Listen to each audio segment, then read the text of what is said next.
Hello YouTube, still Sunday, still Banded Wendy. Part number 7. Question: how hard was it to exercise and do the diet routine? Well, it's life-changing, right? But when you have surgery, you're barely sipping, liquids for the first couple of days.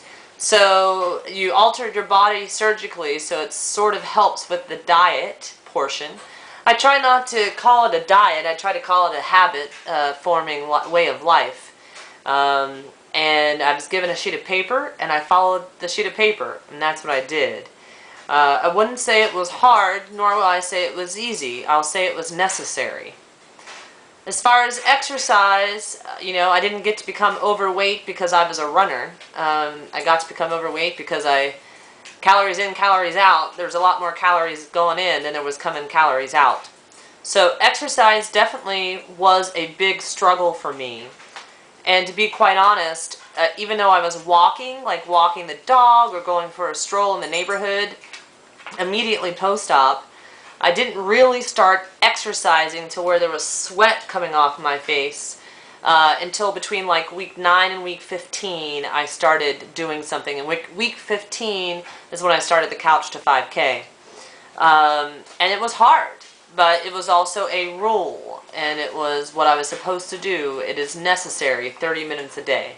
So, changing your life isn't easy. But if you have a strong enough desire, I believe that you can accomplish anything. So the next question is about restriction. Somebody has a realized band, and her doctor says they're more flexible, so it's normal, but she has 9.2 cc's and an 11 cc band, and she really doesn't feel much restriction. She's never been sick. She can eat an entire omelet for breakfast and an entire chicken wrap for lunch. I just feel like that's too much. They want to know my thoughts. Well, I don't know much about the Realize Band, except for I've met 3 people now who are maxed out on the Realize Band in less than 6 months of surgery. And I haven't met anybody that short of time post-op with the Allergan Band. I'm not saying one is better than the other, but we're going to live a lifetime with this band inside of us.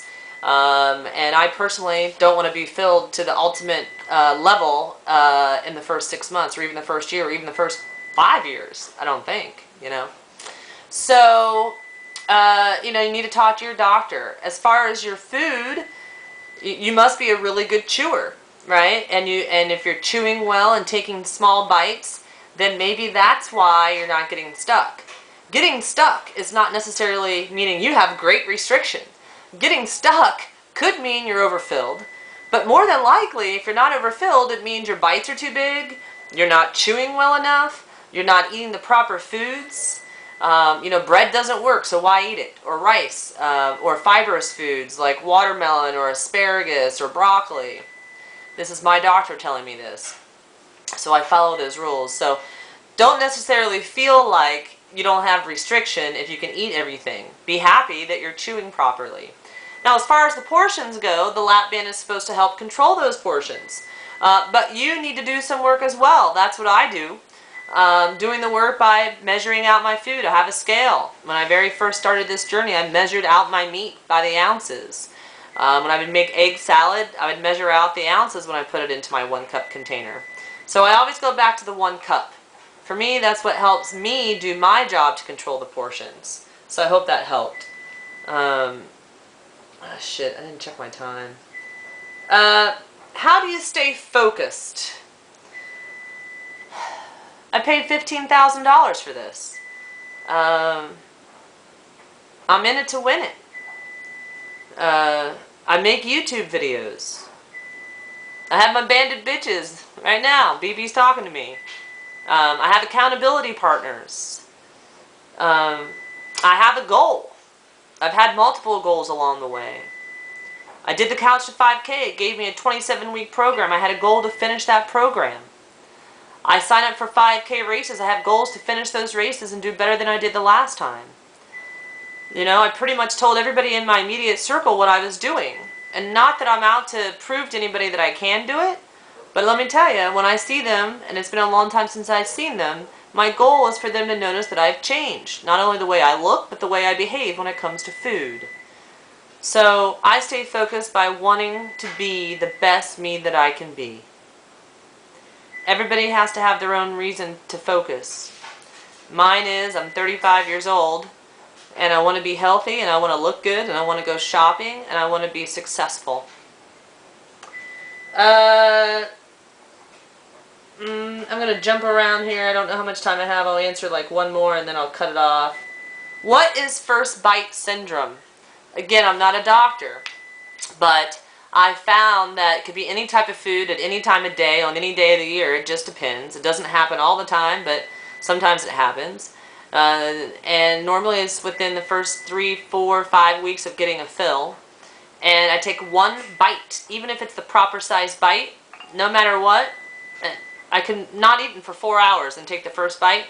It gets stuck and it wants to come up. So I PB or I foam or I slime. And you know, whenever you have one of those incidents happen, it immediately takes the reason for eating or the desire to eat, that wipes it away. I'm the kind of person who goes back at it eventually because I'm hungry and I want to eat. I know I need the nutrition. So usually just the one bite, that's first bite. When it comes back up and you haven't eaten anything else, it's the first thing you've eaten in a long period of time.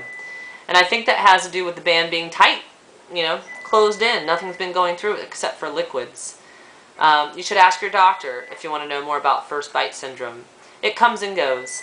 So anyway, my oven is, because I'm planning my meals for the week, my oven's beeping and I gotta go. I'll come back for part 8 soon. Alright, bye.